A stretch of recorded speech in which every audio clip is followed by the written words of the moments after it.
ہمارے قاری صاحب ہمیں آنکھوں پہ پٹی باندھ کر قمیض اتار کر گیس کے پائپ سے مارتے تھے. اللہ ہدایت دے یار. اب میں سوچتا ہوں تو غصہ بہت آتا ہے. کیا ان کے خلاف ذاتی کارروائی کر سکتا ہوں؟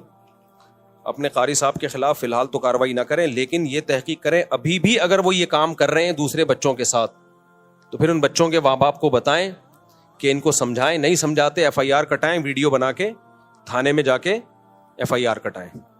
اسلام میں بڑوں سے زیادہ حقوق کس کے ہیں؟ بچوں کے.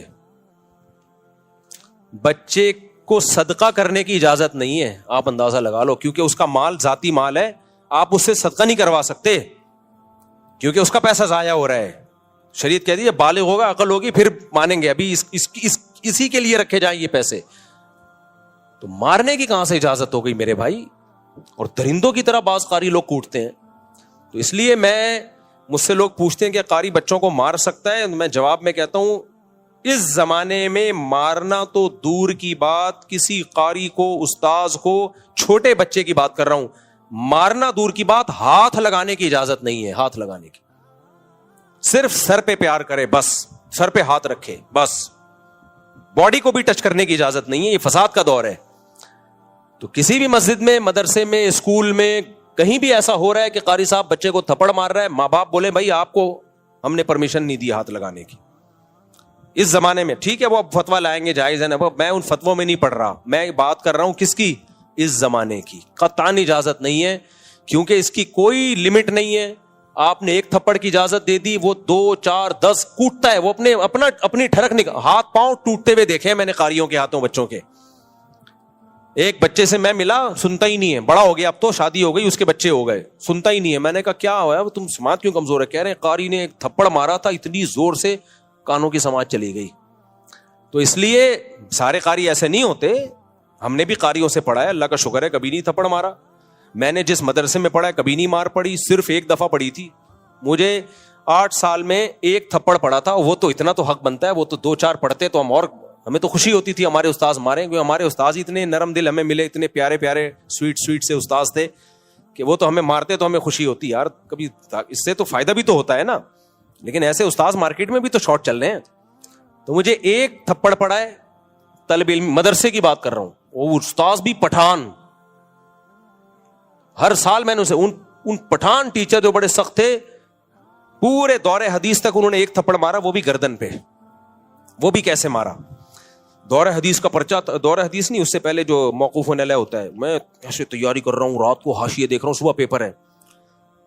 ایک دم ایک غیبی آواز آئی نا, تو مجھے لگا کہ پہلے میں سمجھا کوئی فرشتوں کی آواز ہے کہیں سے, پھر مجھے لگا کہ کچھ محسوس سا ہوا یہاں پہ, کیونکہ تکلیف بعد میں ہوتی ہے, سنتا پہلے. اس تکلیف کی اسپیڈ سے آواز کی اسپیڈ تیز ہے.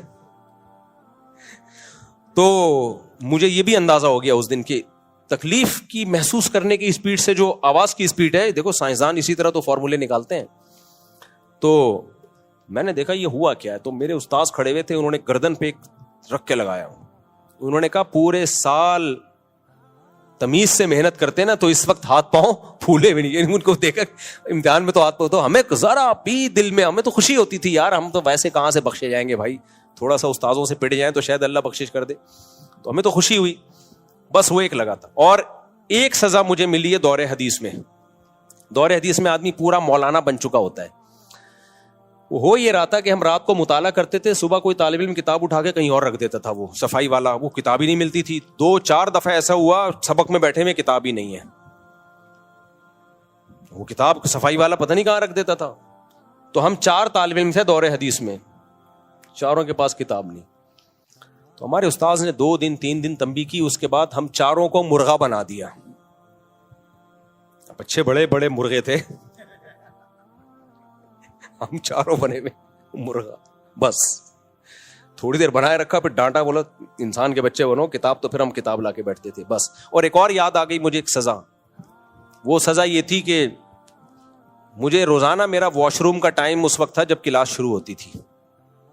1 دن 2 دن ہو گئے, استاذ نے دیکھا روز لیٹ آ رہا ہے, میرا ٹائمنگ سیٹنگ ہی ایسی ہو گئی تھی. تو مجھے استاذ نے تھوڑی دیر کھڑا رکھا کہ آپ کو اب آنے کی چندہ ضرورت نہیں ہے. وہ بھی پٹھان استاذ تھے, بس اتنا. پھر بھی ہم ٹوٹا پھوٹا پڑھ ہی لیے نا یار. خام ہمیں جنگلیوں کی طرح کوٹنا پیٹنا مارنا، اس سے بچے کے اخلاق خراب ہوتے ہیں. اور ایک اور واقعہ میں بار بار سناتا ہوں، یہ بعض ٹیچر اور استاذ کہتے ہیں کہ بچے مار کے بغیر پڑھتے نہیں ہیں، یہ بھی 100% غلط ہے. ایک مدرسے میں نے چند دنوں کے لیے پڑھایا، بلکہ چند دن ہی 6-7 مہینے کے لیے پڑھایا. میرے پاس 50 بچے تھے، چھوٹے چھوٹے پدے اتنے سے، یعنی ایک کلاس کے 2 حصے تھے، سیکشن اے سیکشن بی ہوتا ہے نا. تو 50 بچے میرے پاس، 50 بچے اسی کلاس کے سامنے ٹیچر کے پاس، اور کتابیں دونوں کی سیم. میں نے 6-7 مہینے میں نہ کسی کو تھپڑ مارا ہوگا، نہ کسی کو ڈانٹا ہوگا، مزے سے گپ شپ لگا کے لطیفے سنا کے ان کو میں نے پڑھا دیا. سامنے ٹیچر روزانہ بچے پٹ بھی رہے ہیں، کوئی مرغا بنا ہوا ہے، کوئی ایک ٹانگ پہ، کوئی ہیلی کاپٹر، کوئی بغیر کرسی کے بیٹھا ہوا ہے. سمجھ میں؟ اور میرے بچوں کا رزلٹ بھی وہی جو ان کے بچوں کا رزلٹ. میں نے کہا الگ الگ مدرسہ بھی ہوتا نا، میں کہتا اس مدرسے کے بچے نالائق ہیں، یا الگ الگ کلاسیں ہوتی یا الگ الگ کتابیں ہوتی تو کوئی کہہ سکتا تھا بھائی وہ کتاب ایسی ہے جو مار کے بغیر نہیں پڑھائی جا سکتی، اور یہ کتاب ایسی ہے جو مار کے بغیر پڑھائی جا سکتی. میں نے کہا میرا ایمان اور مضبوط ہو گیا. یہ جو کہتے ہیں نا مار کے بغیر بچے پڑھتے نہیں ہیں، یہ ان کی اپنی ٹھڑک ہوتی ہے، گھر میں بیوی کے ساتھ ان کا جھگڑا ہوتا ہے، مسائل ہوتے ہیں، یا یہ خود اتنے پٹے ہوتے ہیں بچپن میں کہ وہ پٹائی آگے پارسل کر رہے ہوتے ہیں. تو ہم نے تو پڑھایا ہے بھائی ایسے، بچے تو ایسے چٹکلے سناتا تو ہنستے تھے، پھر پڑھانا شروع کرتے. بچوں کو بچوں کے اسٹائل میں پڑھانا پڑتا ہے. میں ترنم سے پڑھاتا تھا بچوں کو، ترنم سے ایسی سر لگا کے لے لگا کے، بچے بھی وہی لے میں یاد کرتے تھے. تو آپ کے اپنی بد اخلاقی ہوتی ہے، آپ کی اپنی ٹھڑک ہوتی ہے. آپ سمجھتے ہو کہ بچے مار کے بغیر پڑھیں گے، نہیں. بچے پہ ہاتھ اٹھایا اگر آپ نے، بچہ معاف بھی کرے گا تو وہ معاف. دیکھو بڑے کو آپ نے تھپڑ مار دیا نا، آپ نے سوری کی، اس نے کہا میں نے معاف کیا، اللہ کیا کر دے گا؟ معاف. لیکن آپ نے بچے کو مارا نا، بچہ 100 دفعہ کہ میں نے معاف کیا، اللہ کہتا ہے بچے کی معافی کا شریعت میں اعتبار نہیں ہے ہی نہیں اعتبار. اس لیے بچے کے حقوق بہت زیادہ ہیں بھائی. بچے پہ صرف ماں باپ ہاتھ اٹھا سکتے ہیں، اور ماں باپ کی پرمیشن سے جو ان کے قریبی رشتہ دار ہوتے ہیں، جو خاندان کے بڑے ہوتے ہیں، باقی کوئی بھی بچے پہ ہاتھ نہیں اٹھا سکتا. مفتی سے پہلے ہو گیا، میرے آنکھوں پہ پٹی باندھ کے مارتے تھے، پھر قمیض اتار کے مارتے تھے. ماشاءاللہ. قاری صاحب کو جمناسٹک میں لے جائیں آپ، ریسلنگ میں بہت اچھی ریسلنگ کریں گے وہ، وہاں ان کو کہیں آپ ریسلر بنے اچھے، پٹخ پٹخ کے ماریں. لیکن جب آپ اس کو ماریں گے وہ بھی پٹخ کے آپ کو اسی اسپیڈ سے گرائے گا. اور قمیض اتار کے ماریں، بلکہ چڈی اتار کے ماریں آپ، ہمیں کوئی اعتراض نہیں. اچھا میرے بھائی، وہ مسجد کو یتیم اور پتہ نہیں کیا لکھا ہوا ہے، غریب کرنا نامناسب. اچھا میں نے اپنی مسجد کے بارے میں کہہ دیا ہماری مسجد بیچاری یتیم اور غریب ہے. یہ صاحب کہہ رہے ہیں اپنی مسجد کو یتیم اور غریب کہنا ٹھیک نہیں ہے. میرے بھائی ادب کا کو مسلط نہیں کرو اپنے اوپر. اس میں مسجد کی توہین نہیں تھی، مسجد کی قسمہ پرسی بیان کرنا مقصد تھا. تو اتنا زیادہ نہیں ایکسٹریم لیول پہ جاؤ. نبی صلی اللہ علیہ وسلم نے فرمایا لا تشددوا فیشدد اللہ علیکم. اپنے اوپر خامخواہ کی سختیاں مت لگاؤ، اللہ بھی کر دے گا سختیاں. اب ایک مولوی صاحب نے قرآن کے ادب پہ بیان کیا، اتنا سخت بیان تھا، وہ لوگوں نے واہ واہ تو کر لی، لیکن میں نے کہا پریکٹیکلی یہ ممکن نہیں ہے. اب دیکھو میں کرسی پہ بیٹھا ہوں، کوئی یہاں قرآن رکھ کے بیٹھا ہوا ہے، تو ہم کیا کہتے ہیں؟ ٹھیک ہے، جائز ہے. کیونکہ اگر اس پہ پابندی لگا دی تو پھر ایک بھی آدمی کرسی پہ بیٹھا ہوا ہے، کوئی بھی زمین پہ بیٹھ کے قرآن پڑھ ہی نہیں سکتا. اس کو زمین سے اتارنا پڑے گا یا سب کو کرسیوں پہ بٹھانا پڑے گا. شروع میں ایسا ہوتا تھا جب اوپر پورشن میں لوگ بیت الخلا بھی بناتے، نیچے والے پورشن میں قرآن رکھا ہوا ہوتا. لوگ کہتے ہیں ہمارے گھر کے اوپر پورشن میں لوگ سو رہے ہیں، واش روم جا رہے ہیں، نیچے والے پورشن میں الماری میں قرآن رکھا ہے، یہ بے ادبی تو نہیں ہے؟ بعض لوگوں نے کہا یہ بے ادبی ہے، اوپر بیت الخلا نیچے قرآن. ہم نے اسی وقت فتویٰ دیا بھائی یہ بے ادبی نہیں ہے، اوپر کا پورشن بالکل ایک الگ چیز ہے، نیچے کا پورشن بالکل ایک الگ چیز ہے. تو اپنے اوپر اتنا ادب مسلط کرو جو افورڈ کر سکو. اب قرآن رکھا ہوا ہوتا ہے پیچھے، سعودی عرب میں ہم نے دیکھا ہے پیچھے لوگ قرآن پڑھ رہے ہوتے ہیں، لوگ آگے بیٹھے ہوئے ہوتے ہیں، ان کی پشت ہو رہی ہوتی ہے. ہمارے یہاں یہ کر ہی نہیں سکتے آپ، پیٹھ ہو رہی ہے. اس کا نتیجہ کیا نکلا؟ پچھلی صفوں میں بیٹھ کے کوئی آخر تک قرآن ہی نہیں پڑھ سکتا. تو ادب کریں اعتدال سے، اتنا نہ مسلط کریں کہ زندگی گزارنا مشکل ہو جائے. ایک بیچارے بزرگ آیا کرتے تھے مجھ سے ملنے, اللہ ان کی عمر میں برکت دے, اگر دنیا سے چلے گئے اللہ مغفرت فرمائے. وہ بہت زیادہ ادب سے بات کرتے تھے مجھ سے. آتے پہلے درود شریف پڑھتے, بڑے احترام کر رہے ہیں, آپ مفتی ہیں, تو اتنا زیادہ القابات عرض کیا تھا.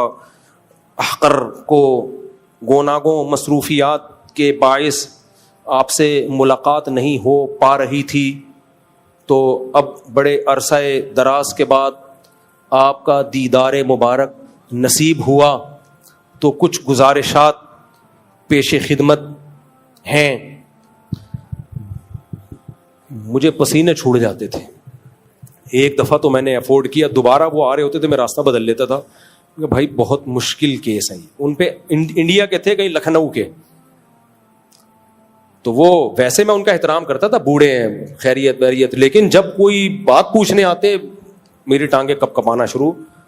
تو میں نے کسی سے کہا, میں نے کہا یار یہ ہمارے لیے قابل احترام ہے, ان سے بولو کہ بس ٹو دا پوائنٹ بات پوچھ لیا کریں, آپ بھی سکون میں رہیں گے اور میں بھی. پھر بھی بوڑھے کا پھر بھی میں برداشت کر لیتا ہوں. اب بھی کچھ بوڑھے ایسے ہیں بڑی لمبی تمہید, ان کو تو میں یہ سوچ کے برداشت کر لیتا ہوں یار بڑھاپا ہے چلو برداشت. جوان آدمی پہ یہ سوٹ نہیں کرتا. آؤ ملو, السلام علیکم مفتی صاحب خیریت سے ہیں, بہت خوشی ہوئی آپ سے مل کے, یہ مسئلہ پوچھنا تھا, یہ اس کا جواب ہے, السلام علیکم. وعلیکم السلام, شاباش.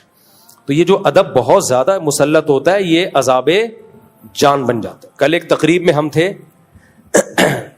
ایک میٹنگ تھی, اس میں سب لوگ اپنی رائے دے رہے تھے حالات سے متعلق, ٹو دا پوائنٹ بات کر کے. ایک مولوی صاحب کے ہاتھ میں مائک آیا, ان کو دیے گئے 2 منٹ میں آپ اپنی بات کریں. وہ کیسے شروع کی, الحمدللہ نحمدہ ونصلی علی رسولہ الکریم اما بعد فاعوذ باللہ من اتنا لمبا خطبہ.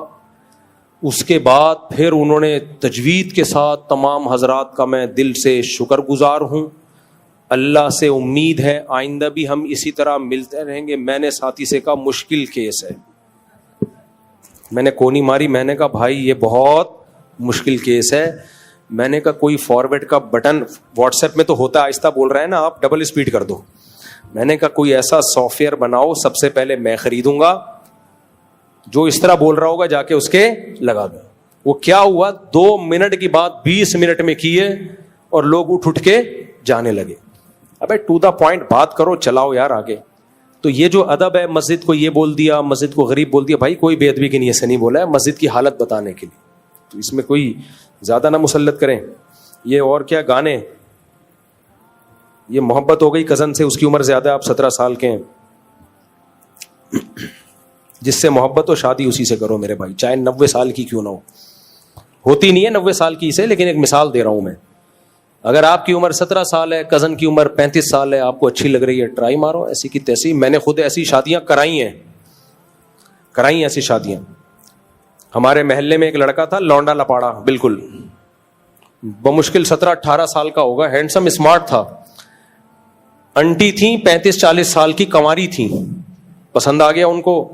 انٹی بھی انٹی تھیں, اس لڑکے کو پسند آ گئی, وہ شادی ہو گئی. لوگوں نے بہت تماشے کیے.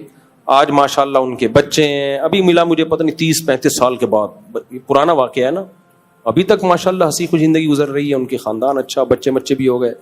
جب میاں بیوی راضی تو کیا کرے گا قاضی, ایسی کی تیسی. وَتُعِزُّ مَن تَشَاءُ وَتُذِلُّ مَن تَشَاء کی روشنی میں سمجھائیے کہ کیا اس سے مراد یہ, جس شخص کو عزت مل رہی ہے وہ عزت کے قابل بھی ہے, مثلا ڈونلڈ ٹرمپ یا کوئی اور بھی شخص جس کا نام بھی نہیں لیا جا رہا.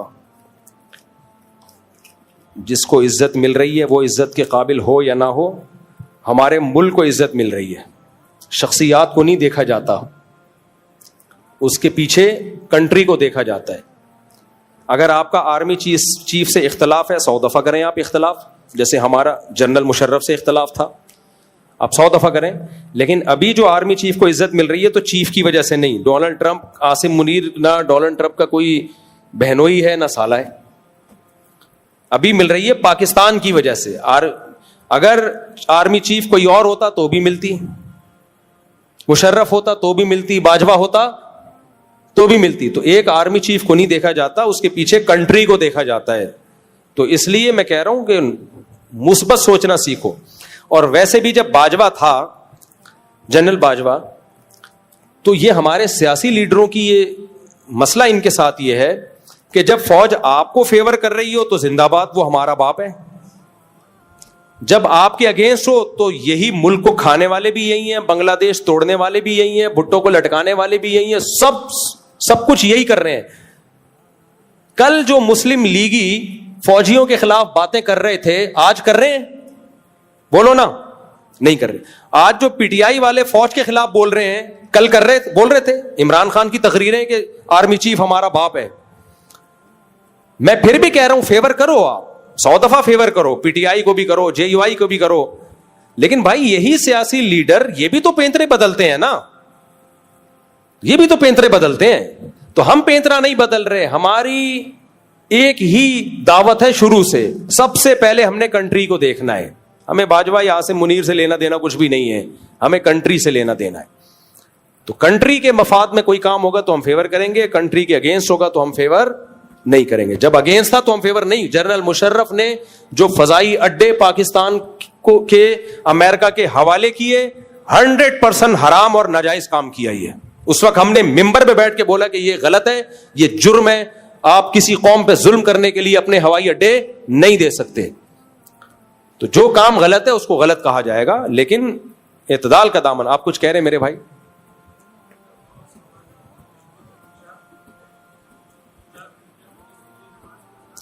کن کے پیچھے؟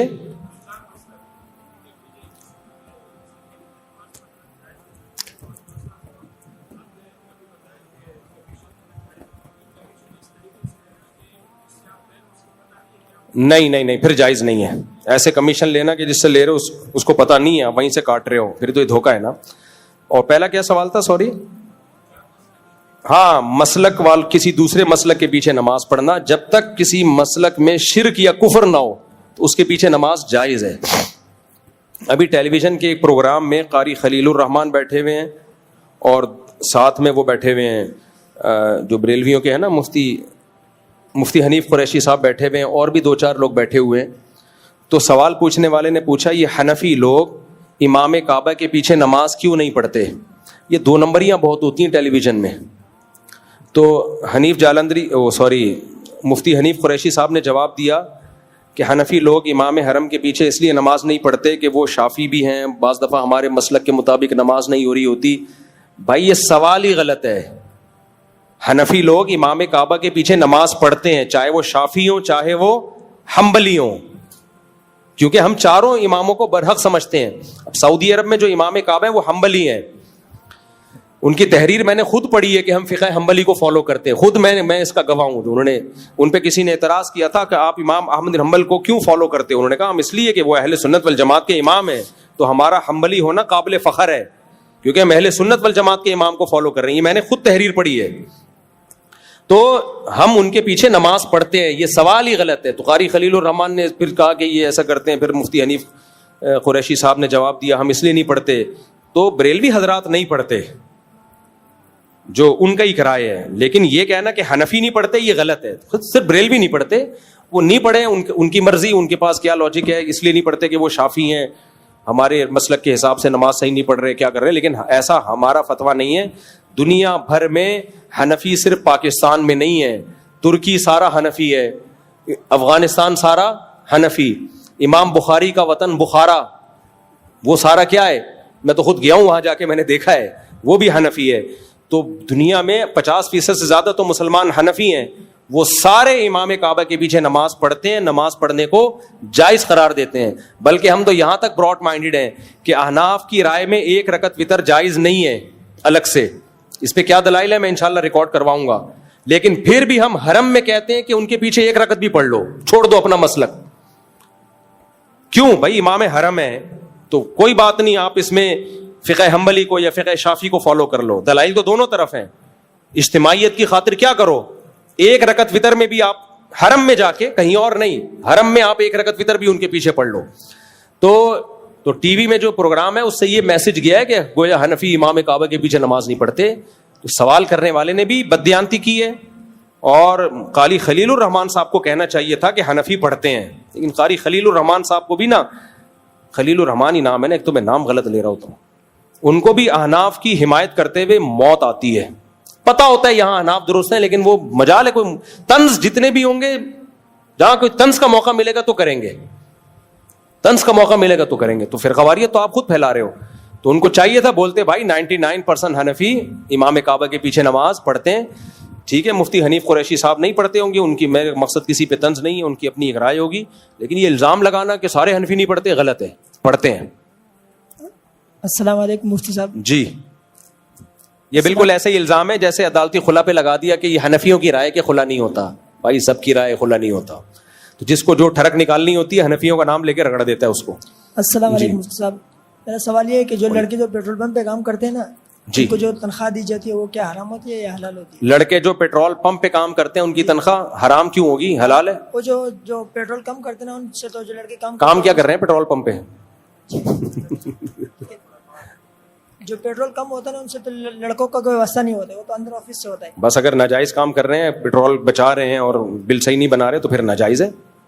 لڑکے کام کر رہے ہیں ان کے بھی صحیح نہیں ہے, جو لڑکے کام کرتے پیٹرول پمپ پہ ان کے بھی آمدنی, اگر کام ہی سارا دن یہی ہے دھاندلی تو پھر ناجائز ہے.